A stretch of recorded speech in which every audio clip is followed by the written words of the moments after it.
Hello, my name is Scarlet Hellion, and I am going to be going over how to make maps in Inkarnate, making easy mazes, and then importing them into Fantasy Grounds Unity. So to start, we're going to go over to Inkarnate, go to create a new map, and then I'm going to just click create map. First thing I'm going to do is turn on the grid tool and show my grid. I do this because it makes it easier to see where everything is located on the map. Then I'm going to go to the masking tool, and there's a couple options here. You can either do the rounded tool. This is really good if you are going to do a bunch of tunnels, or if you're working on something that isn't necessarily as fluid, maybe as rigid, such as maybe caves. But since I'm going to be doing a corn maze today, I figured let's go ahead and do the grid blocks. If you reduce the size on this to about 8, that will allow you to select individual blocks. Now, what we're going to do is click on the add action, and then I'm going to pick where I'm starting my corn maze. We're going to start from the bottom here.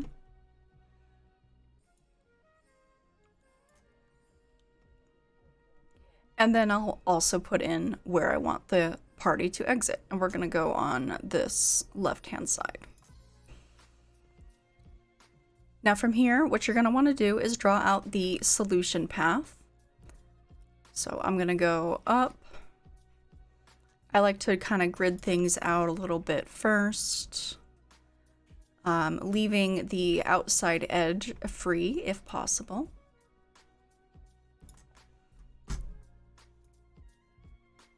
And also giving myself some area in between and pathways to be able to walk in. So about 3 blocks in between my path, if at all possible.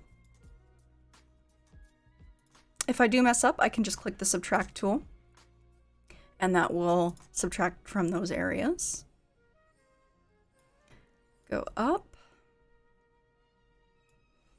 And again, making sure we keep that 3 square distance. So I can put things in between. Subtract these guys. Add those ones.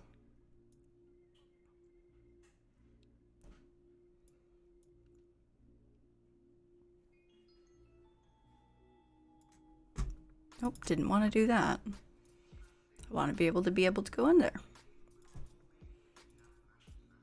We'll do this one instead. Give it a little bit of space. And come back down.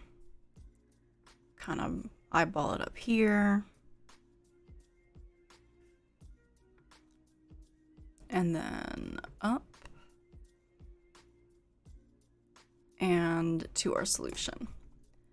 Now what I like to do from here is completely optional, but I like to go in and actually remove all of the extra 2 parts in there. You're going to be putting them back in eventually, but I like to make sure that I have a nice even area just so that I can add in the false paths first, and that way we don't have to worry about anything overlapping when we don't want it to. So now that I have everything on its single form, we're going to add all of the false paths. False paths are pretty easy. All you want to do is make sure you have a couple large areas that they can kind of recuperate in if they need to. And then also you're going to want to do a bunch of T intersections. They don't have to be perfectly in there or anything, but then you're just going to connect them to your solution path. So on this one, I'm going to come down. We're going to go over.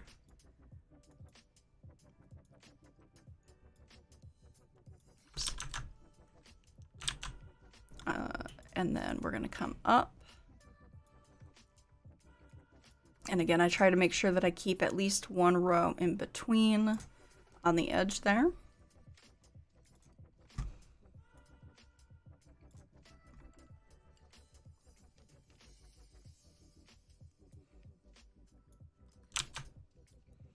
Just go all the way up on this one. And then we're going to connect this one to the solution path. Come over here.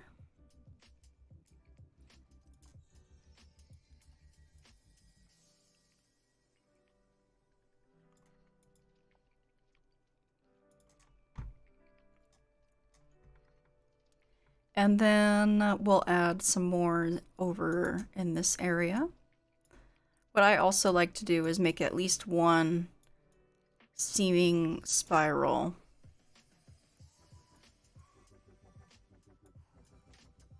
Just to add it in there.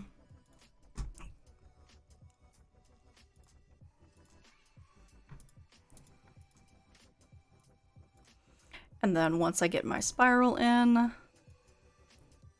I'll add some other false paths, some forks in the road.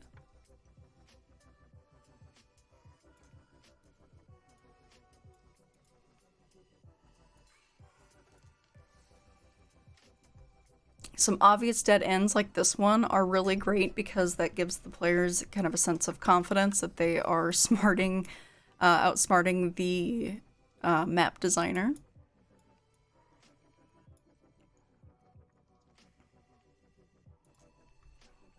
Put that one in there like that. And then we'll put in some more over here.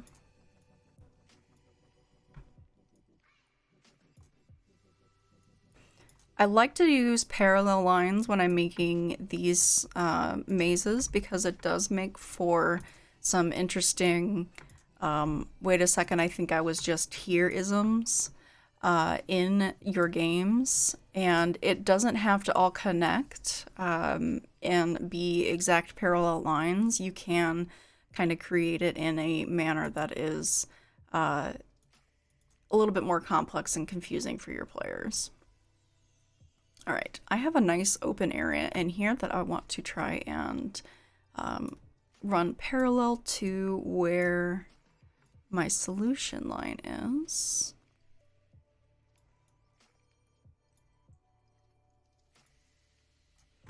And now that it is going down there, we're going to have a dead end at the bottom. So this one's fun because what they can do is they will be along the correct path and then have to go all the way back. And it does kind of give them a, wait a second, I thought I just did this moment in the games. All right. Get a couple loops in there just so that they have some ring around the rosies. Oh, I never connected this one. Let's go ahead and connect this to the solution path. Probably right there is good. And also, a good way to kind of trick your players into taking false paths is to make a double wide entrance into them. So if you make a double or even a triple entrance into, say, a hedge like this, that is a very good way for them to say, oh wait, I think I have to go along here, and that will trick them into there. And then next thing we're going to do is just kind of fill in any of the empty spaces and vary up the width in between all of our maze pieces. So we're going to make this a nice 3-room. This is really good and important to do because it will make it so that your party has a place that they can battle in, or if they need to do rests at any point, they can also rest along there.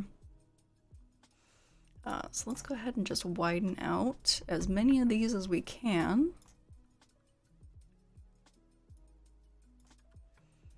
And we will, it's about all I can do since I did put in quite a bit of parallel lines in there.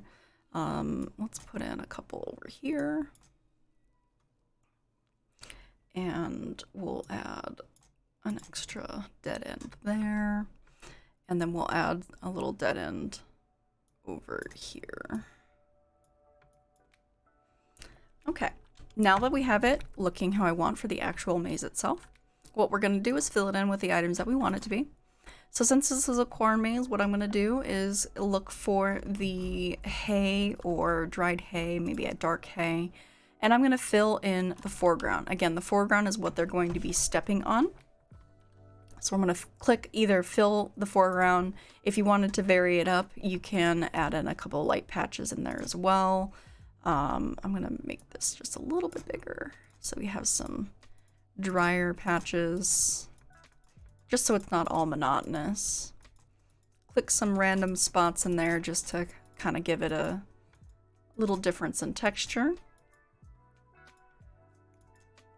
Alternatively, you can do the opacity and change that down to kind of blend it all out into similar areas if you need to. So it's not such a stark contrast of dark to light.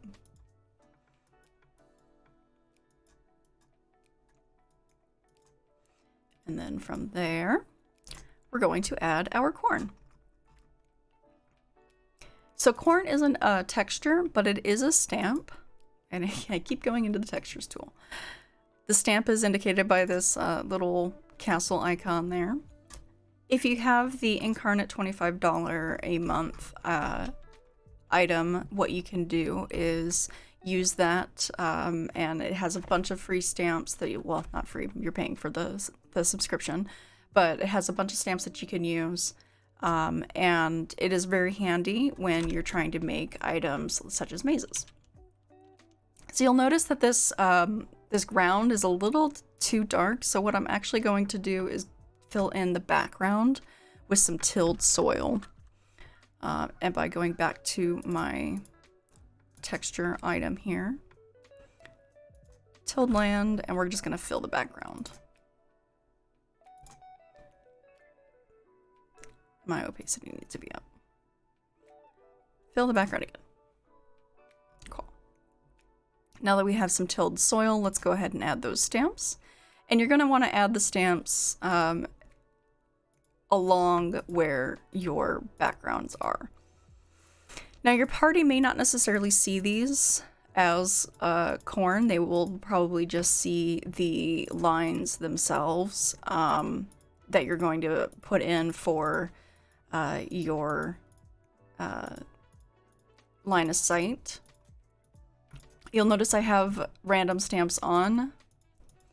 Random stamps will make it so it kind of varies the angle, and we'll do a random flip as well. Varies the angle and also varies the type of plant that is placed. There are 3 types of corn in this corn stamp set.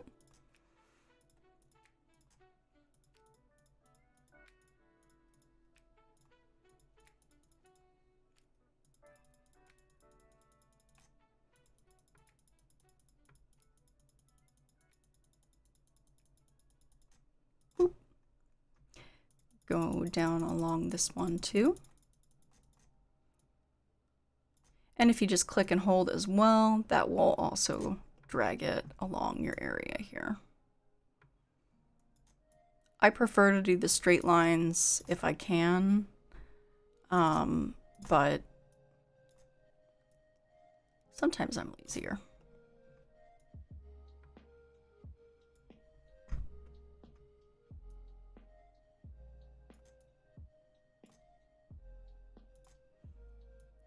Just gonna go in and fill in all this land. It doesn't necessarily have to be straight because, again, it is something that is man-made.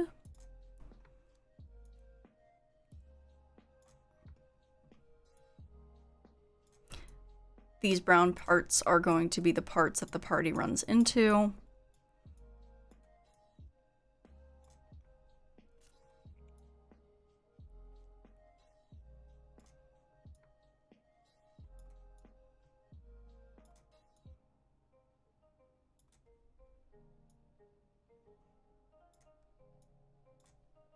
If you do want to kind of straighten some of them out, you can use the select tool and kind of move them over.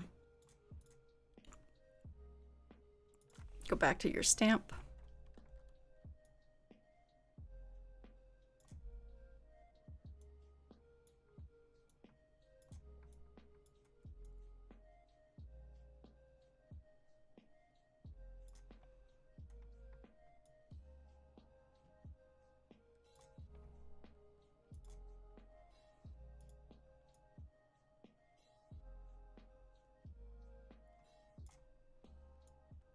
can't forget this part.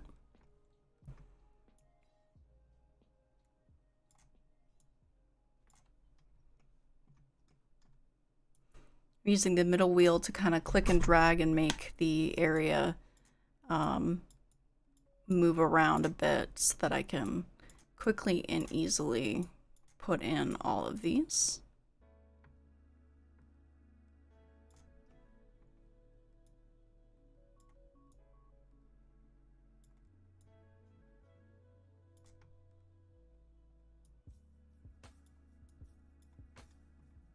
Oops, let me move that guy. He's a little bit too close.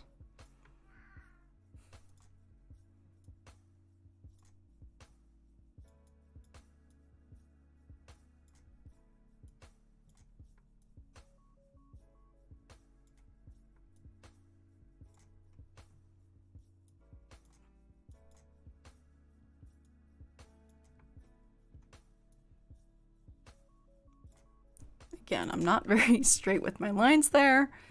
So let's go ahead and just select these ones.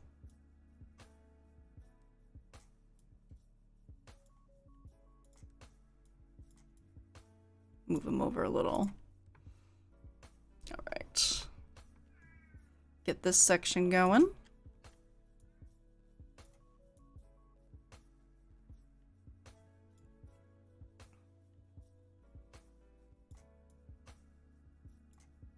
That is a lot of corn. This farmer was bountiful this year.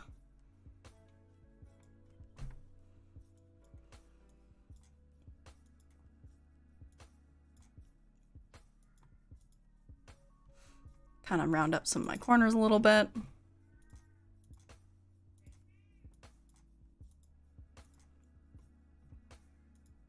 These on there as well.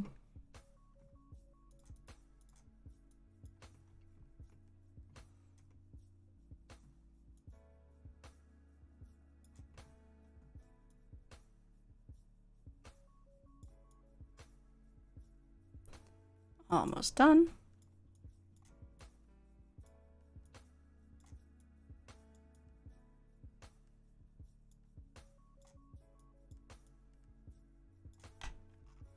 All right, now that we have all of our corn placed on there, what we can do is save it real quick. I'm going to type this in as corn maze 2. And then what we can do is add maybe some other items on there.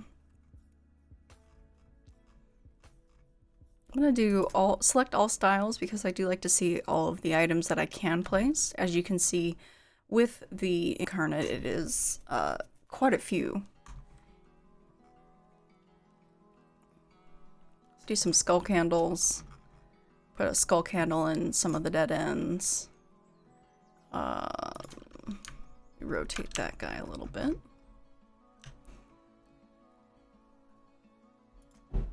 Scroll up on this one.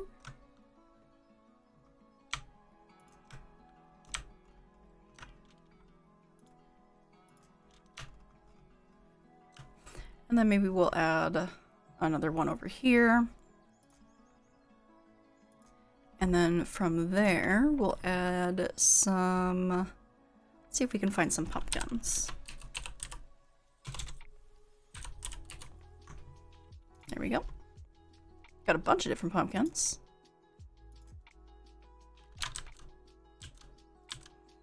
That pumpkin leads to a dead end. This pumpkin's a dead end. That pumpkin's not a dead end, but maybe we can put a couple over there. Another one over here next to his skeleton friend.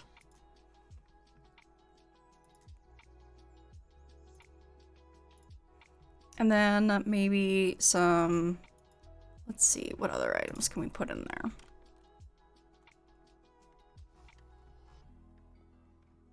Let's see, farmstead. I know that's one of the items, but for some reason it's not showing me. Here we go, here's the farmstead. Let's do some scarecrows. There we go. That is a very large scarecrow. But we can put it on the end there. Maybe put it in the more open areas.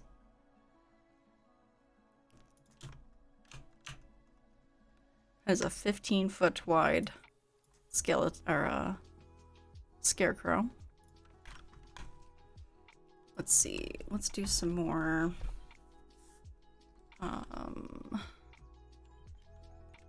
Let's try a skeleton.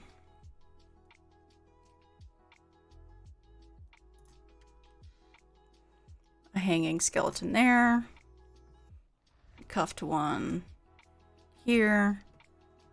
And half of a skeleton here. Okay. And then maybe do some hay. Hay bales. Here we go.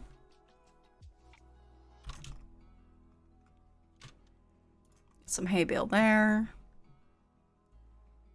And a hay bale here. I'm gonna rotate that just a little bit. And maybe one over here. And let's see.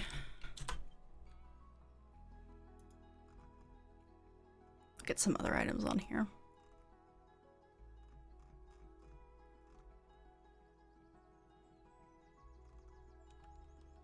Cat. Maybe there's a cat. Yep, there's a cat right here.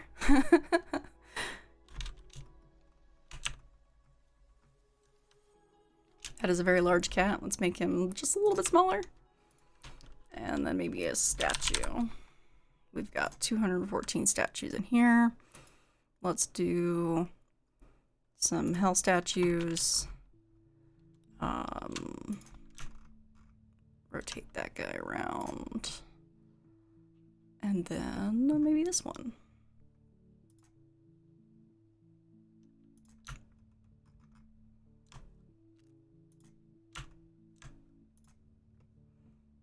Some kind of horse statue thing. All right.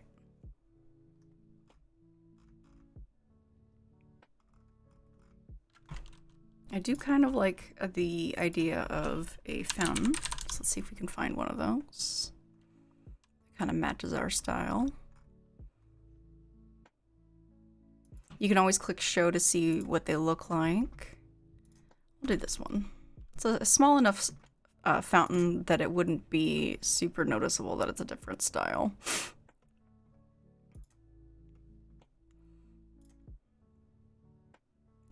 All right. Cool. So now we have our corn maze kind of how we want it to be. Oop, that one is doing all kinds of stuff here. Now that we have our corn maze how we want it to be, and we're going to save it. We're going to export it as an image. Click done.